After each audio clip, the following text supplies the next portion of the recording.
first, I want to welcome you all for this talk about the art of free-to-play games. I don't know how familiar you are with the gaming industry and free-to-play. I tried to make a poll and I failed miserably asking people how familiar they are with the free-to-play.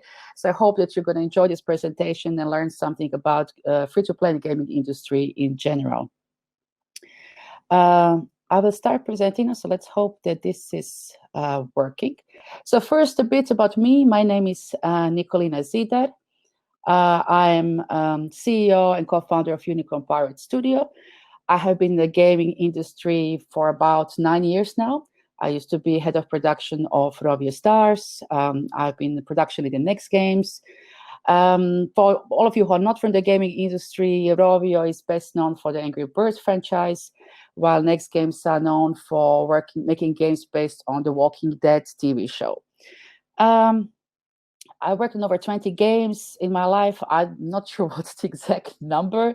I worked on almost all modern gaming platforms. I worked on console games. I worked on PC. I made games for Facebook.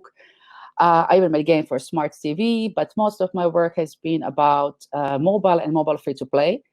And Unicorn Pirate Studio itself, we are based in Helsinki, in Finland, and we are doing mobile free-to-play games. And also here's some of the games I worked on. Not all of them would fit on the screen. And what I forgot to mention, which is really important, I'm also Women in Games International Ambassador. Before we really dig deeper into world of free-to-play, I would like to put some framework of the gaming industry in general, especially in the framework of the entertainment industry. So here are some numbers that I found about gaming industry in general when you compare it with the TV and music. I hope you can see those slides. Yeah. So these are the estimates for 2020 that gaming industry is going to make $159 billion US. And that's overall globally, including all the games, including consoles, including box games, free-to-play, premium games, PC, everything. Of course, this is only the estimate, and it probably will have to be adjusted a little bit because we all know 2020 was a bit different year than the regular ones. I got numbers from the movies and TV industry. This is for 2019. These are also global numbers, include everything, including blockbusters, TV series, Netflix, cable, and the overall was for 2019 was $101 billion US. And last but not the least, we have the music industry. These are the numbers from 2018, so I presume it probably grew a bit since then. The total number the industry made in 2018 was $19.8 billion. Mind you, these are all global numbers. And when we look into this, we can see that, if you put together, movies industry and music industry, they still don't really reach the numbers of the gaming industry. Gaming industry is way bigger than people perceive. And very often, people in the gaming industry are not aware of it. But you might say, okay, that's great, Nikolina, yeah, industry is big, but come on, we also have these big games in E3 from, AAA studios. They look like movies. They cost $60 on the arrival. They probably make the most money. So I digged a little bit deeper to actually find the numbers, how big piece of the pie is of free-to-play in the gaming market.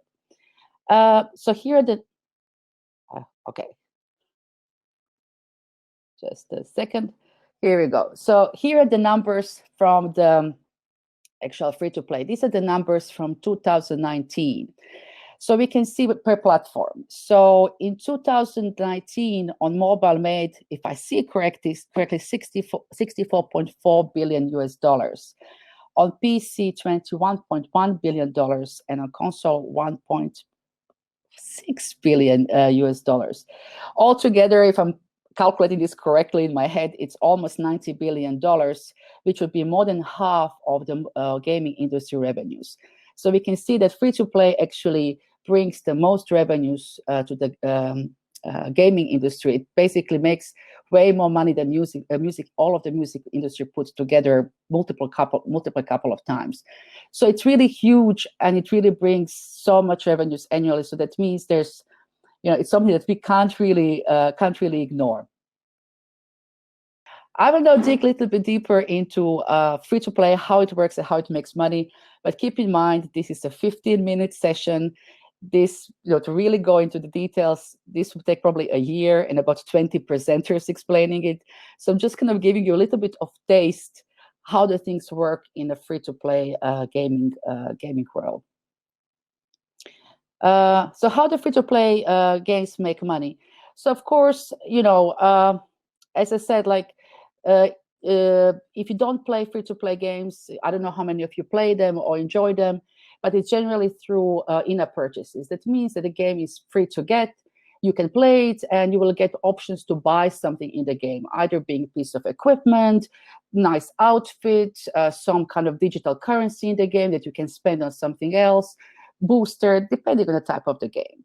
And generally, it's considered that the key to free-to-play game success is retention, to keeping players in the game as long as possible, because the longer they play, you will have more options to sell them something, and you will have options to sell them something multiple times as well. Another thing with free-to-play games as well is there is a low purchase barrier.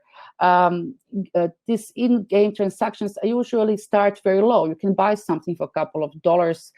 Very often would be even less than $1. While in premium games, starting prices are very often quite high. They're like what, $60, $40. So you have to commit quite a big chunk of money for a game before you can even play it. Games are also never-ending. Free-to-play games that don't have a beginning at the end. They have the beginning, but they don't ever end. And you can literally play them for years without stopping or always having a new content and things to do.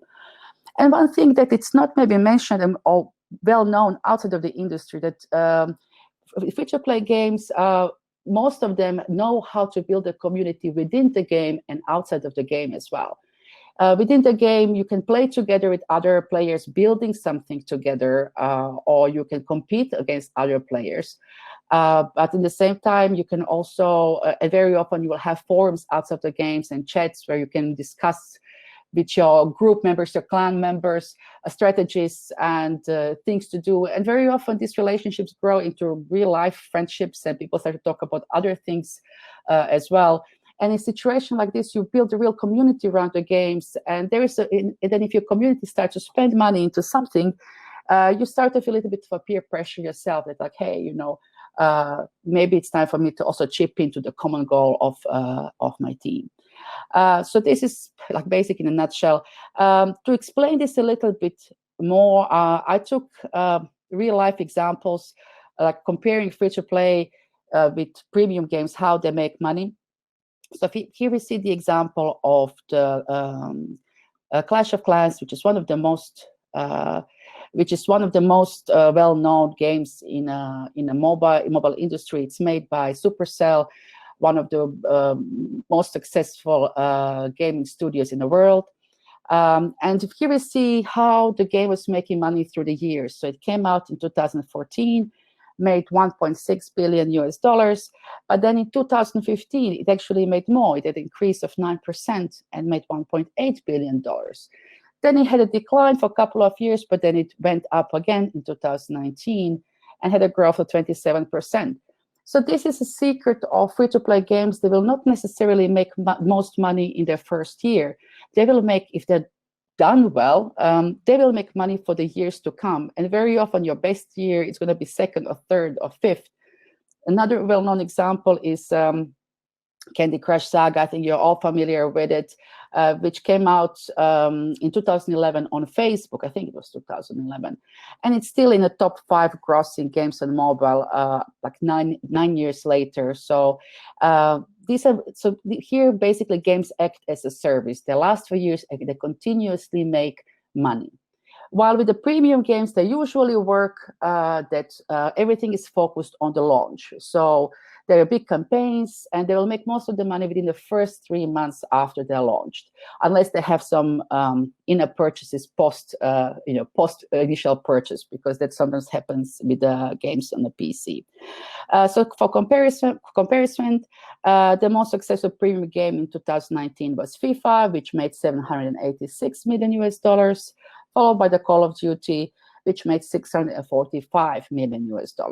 So that gives you a little bit of comparison how games make money within premium and free-to-play, and what is the main difference in how they make how they make revenues. But you might ask, like, well, why free-to-play games make money? They're for free. Why would you spend any money? You can play them. Well, of course, there's no entry barrier. A player can get them and play them for free. And that's great because people will download them because there's nothing preventing them. If they like what they see, like see the game, of course, they don't have to pay anything in advance. And they can easily abandon it if they don't like it. Most of the games are also on mobile. There's no hardware barrier. Even if you have the lowest end smartphone, it can still play thousands and thousands of games. You have a huge selection. Well, for console games, you have to have equipment. You actually have to go and buy the console and you have to start it up. And with the PCs, you might have to have like a little bit stronger, a little bit better PC to run the most popular games. With mobile, you don't have that problem. You have also multiple chances of selling something to the player.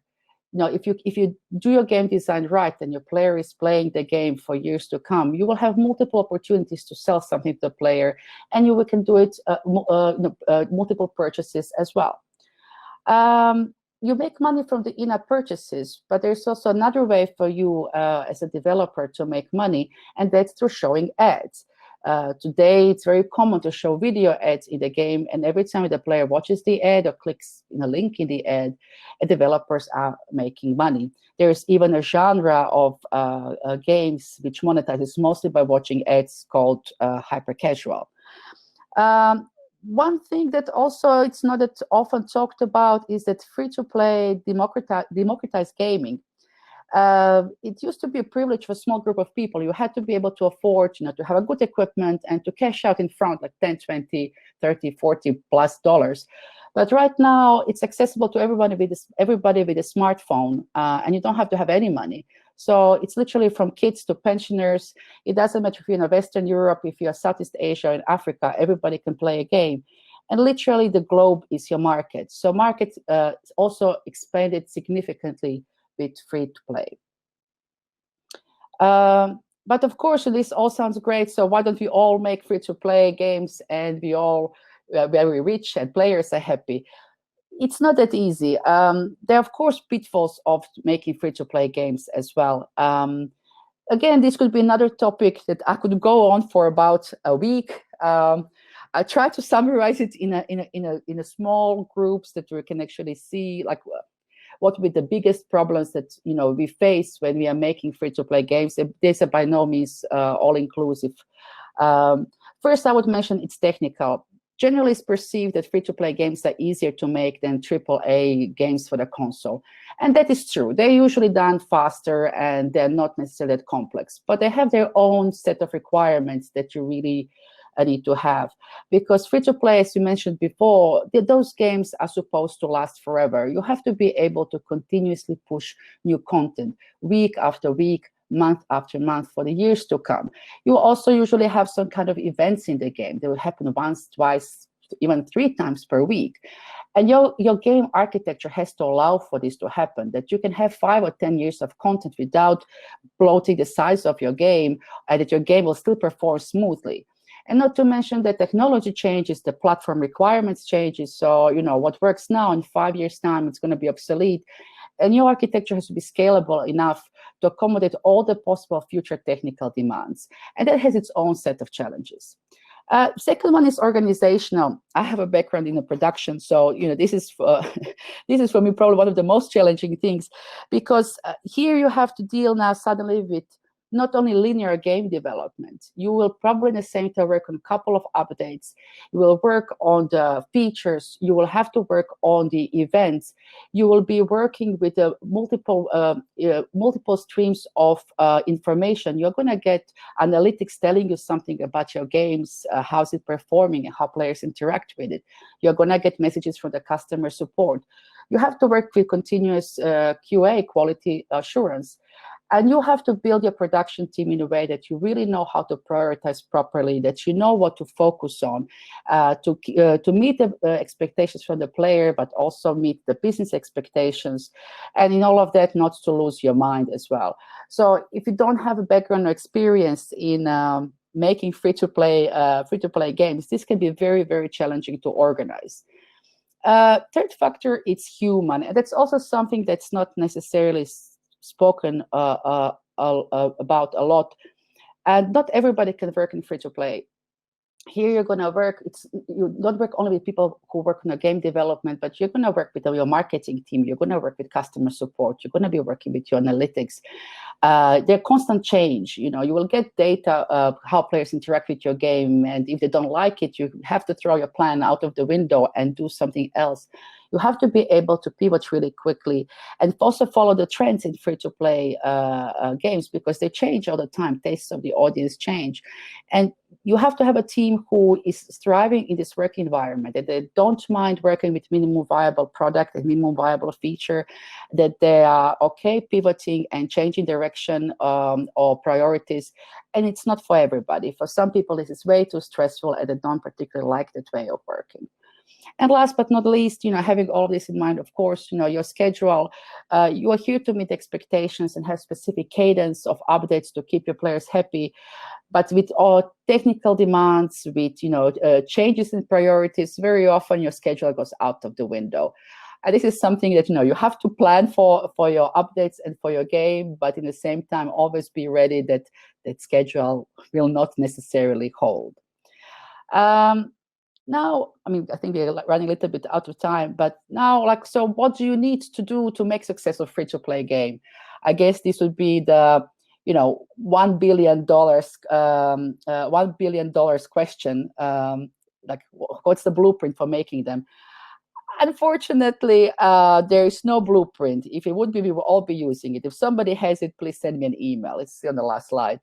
But I think there are certain things that in a free-to-play that will give you a good baseline for your game to be able to become a success. We already spoke about the pitfalls. You would need to have a technical architecture that would allow for the endless content and for the frequent events. You need to have, I mentioned this a couple of times, reliable in-game analytics tool that will measure how players behave, and you can then draw some conclusion based on the data. You would need to have multiple in-game currency sinks. That means that your player will be able to spend money in a meaningful way anytime in the game, when they just start playing it, but also when they're playing it for a year or 2 years down the road. You need to have a game design that will allow for the never-ending gameplay, which is also going to be engaging and interesting. If you just keep on repeating the same thing over and over again, even the best content, even the most fun games grow old pretty quick. You need to have a regular cadence of updates and events, because your players are going to expect that. You need to have a team that wholeheartedly believe in free-to-play games, and they are willing and able to keep up with the latest trends. They are really keeping their finger on the pulse of the industry and making sure that they adapt to all of the changes of the market. And last but not the least, and this is something that Unicorn Pirates is kind of betting on this secret sauce, is to have a greater understanding of your target audience. Because of course you're going to get data which is going to tell you how the players behave. But the real art is in transferring this data into meaningful things in the game. So what do they mean for your player? What do they want from the game? How will they behave? And this generally, if you have this really deeper understanding of your target audience, you would be able to make probably the healthiest conclusions about what they want. And this is very often the difference between having a good game and having a very, very successful game. So this is all we prepared for today. So thank you very much. I hope that you enjoyed this. I hope it were not bored. I hope you learned something about free-to-play. And I'm going to go now through some questions and see if there's anything that I can. Okay, at least here I can't see. I can't see any questions. So now it's a good time. If there's anything that you would like to ask, please shoot. I'm here to answer.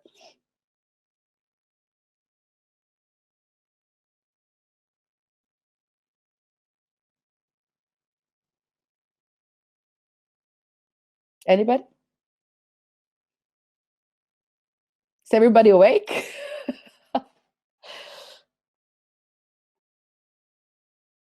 Okay, so you got a question from Victor Nielsen. You're welcome. And he's asking, is it important to focus on the genre? It used to be before, but these days there's lots of genre merging as well and borrowing from one and another. So I think in my opinion, of course, if you focus on the genre, A, it's easier to get investment, and B, it's easier to have a knowledge transfer. So especially as one genre, you know it really well. But I think in my personal opinion, if you focus on specific audience, that you have a much better chance lasting long term, because some genres, become popular and then they become obsolete or they'll stop making money. So there's a question: what is your view on game makers that lures people, especially children, to do EIP without them realizing they actually are spending real money? So first of all, the children are very well protected, or they should be protected at least on mobile. There's like Apple and Google both, they have mechanisms how to protect kids from purchasing something by accident. When it comes to adults, I would say if you can buy a car, if you can buy an apartment, if you can get a job, if you can get married, you can be responsible for in-app purchases in a digital game as well.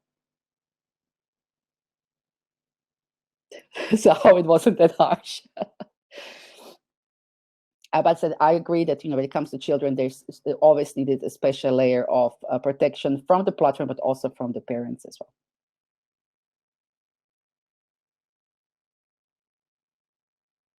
Any more questions? Because we still have, I think, couple of minutes left. Yeah, free to play generally not targeted to children because children have no money. Free to play, most of the games for children, very like as far as I know, because I don't specialize in this, there would be premium because then parents decide what children will play. But I said free to play is generally aimed at adults. So this is most of the games actually free to play are aiming at adults because they have money.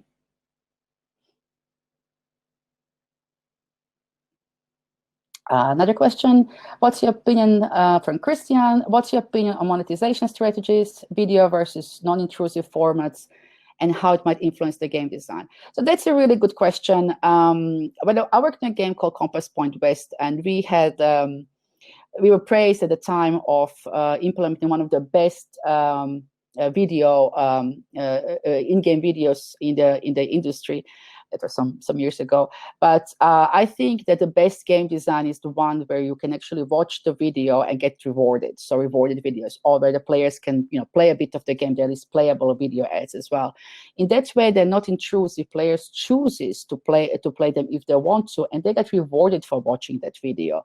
And that's the format that actually works the best. But of course, there's always a challenge how to put in a game design that it makes sense. That you just don't have like one button saying watch video ad and get this, but kind of make it part of the story. So that's a bit of the game design challenge, but there are lots of games out there which are doing a really good job with that. Any more questions? I think we have another minute left. Thank you. Another from Victor, what is important to think about when looking at your core players? How do you know if your demographic is interested at all? So I'm not sure that I understand the question completely. You're asking, like, how do you know if the demographic is interested in your particular game that you're making, or they're interested in gaming in general? Because usually, it's always good to research your target audience, especially if you're not familiar with them, you're doing it for the first time, and see the trends, what are they playing, what kind of games they're enjoying, and take it as a starting point. For us, for example, our studio, we are literally representing our target audience. So it's a little bit easier because we can kind of have a pretty good feeling about what would work for our audience or not. And there are some rule of thumbs as well that in general, speaking statistically, because there are always individuals who like something different, that, younger male audience would prefer first-person shooters. Then you would have like maybe adult female audience would prefer more casual games like Match 3. So, there's lots of things in the middle. So there are also some rule of thumbs things about what to choose for a specific audience. But, he said, if you have this deeper knowledge, you can go a bit deeper. And I always recommend before going into game design to have a thorough research of the market. Question from Karen. How important do you think graphics in free-to-play games? Is the story more important? I think that depends on your audience. Generally, female audience have been proven to enjoy the story more. And I've seen myself in many cases that even when visuals were not that wonderful, that, you know, but the game had a catching story and the good mechanics, and they were still quite successful. So I would say that if you want to be successful, you have to have a level, production quality level, that game performs well and looks okay, and that you have right visuals for the right audience. But you know, if you're, for example, targeting more female audience, story would be very, very important. A question from Victor: do you do data-driven collection by testers, etc.? Yeah, you can actually have the, you know, play tests, usability testing early on. You can make some small demo, and you can see how players react to it. And of course, you know, the sooner you do this, the better, because you're going to get this at least general feeling of how the audiences react to your game. And you can get feedback as well, telling you, they're going to tell you what they like and what they dislike. So you can also still make some changes. So I'd recommend that, you know, to do small demos, something that, you know, can catch like 2 minutes of gameplay and just test it with the target audience and see what happens. For that, you can use the agency, but you can also do it yourself as well. And there are specialized companies who do it online. I think I have time for one more question. Nobody kicked me out yet. So, and there's one from Mohammed. Does free-to-play only aim to bring in more art, or also more technical features? What most of the successful free-to-play titles aim to introduce among two? I think it depends on your audience. I think that free-to-play, you know, depends on your audience and on your genre. In some games, the visuals will be very important. But also, you know, if you're doing something that, you know, especially if you're doing like 3D games, it's really, really important that your art is like, you know, performing, looking as it should. Or if you have a dress-up game, you know, it's really important that your clothes looks attractive, because otherwise, you know, people will not want to buy to play the game. So I think it's really, important. And I would say that, you know, it is my personal belief that art and tech should be in the service of the game, so rather than the service of itself. And this is one. Sorry, suddenly there's a sunshine in Helsinki. Last question: what's your opinion on multiplayer top-down shooter free-to-play games? Well, as a startup, is it tough to fire up the servers for a global launch because it requires a good amount of resources? Okay, I'm really not an expert in shooters. I never worked on one. But when it comes to servers, I know quite a bit about that. I would always say go for the soft launch first, and test, you know, test your live environment on the real players in controlled way before you just push that button and go global, because very often this is a recipe for disaster, and there's always something that could go wrong. So regardless of what game are you making for any audience, go to soft launch first. Pick one market, a smaller market, don't do the soft launch in a major market, and test your backend, how it behaves when it gets the load from the real player. Test your architecture. It will save you lots of headache later in the game. Okay, I think this is it. So thank you very much, and hopefully talk to all of you soon on some other conference. So, thank you. Bye.